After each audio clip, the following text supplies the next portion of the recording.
ইন্না ইলাইহি ওয়া ইন্না ইলাইহি রাজিউন। হ্যালো হোয়াটসঅ্যাপ গাইজ, আসসালামু আলাইকুম। আশা করি সবাই ভালো আছেন, আমিও ভালো আছি। সকাল খবর ইরান যে বেগে মরিয়া আমি ভাবতেও পারছি না, বাট সকাল হইতে না হইতে আমি গেছি দেখার তারে গিয়া দেখে অদৃশ্য সকাল জিনিস যেভাবে যাইব কি কল্পনার বাইরে। আসলে আমার খুবই কষ্ট ওর তারার লাগে, বুঝছেন নি? শেষ বিদায়টা দেওয়ার সময়ও আমার খুবই কষ্ট ওর।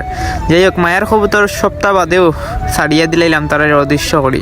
বাঙ্গা মনটারে লইয়া আমি বাকিগুণ কবুতর দেখলাম, আর কবুতর দেখে একটাও কথা বারবার মনে হয় যে কয়দিন আগে বাচ্চা দিছিল আর ও বাচ্চাগুলো আজকে মারা গেছে। খুবই কষ্ট, কারণ আমি কবুতরগুলারে অনেক যত্ন সহকারে পালি। গাইজ সব শেষে আমি তার পানির পাত্রটারে একটু পরিষ্কার করাম, কারণ এখানে সবসময় পানি দেই, বাসার পাতা বোতা আইয়া ময়লা করে ফেলাই দেয়। যাই হোক, পানি এসিয়া আমি পরিষ্কার পানি দিতাম চাইরা, দেখতে আমার পানির পাত্রটাও পরিষ্কার হয়ে গেল। আর এই বাইরে আমার আম্মায় সারিয়া বড়ি ফেলাই দিয়েছেন বালতি। আমিও কইছি যে বালতি বলিছ যখন আমি নিয়ে দিলে এই মাছকে পানি। তো গাইজ পানি আনিলছি, তখন কইলাম আস্তে আস্তে পানি ছাড়িয়ে দিতাম, ছাড়িয়া লোড করে ফেলাইতাম। আর লোড করার বাদে চিন্তা করলাম যে ওষুধ দিতাম। প্রত্যেকবারের মতো আমি ওষুধও খাওয়াই।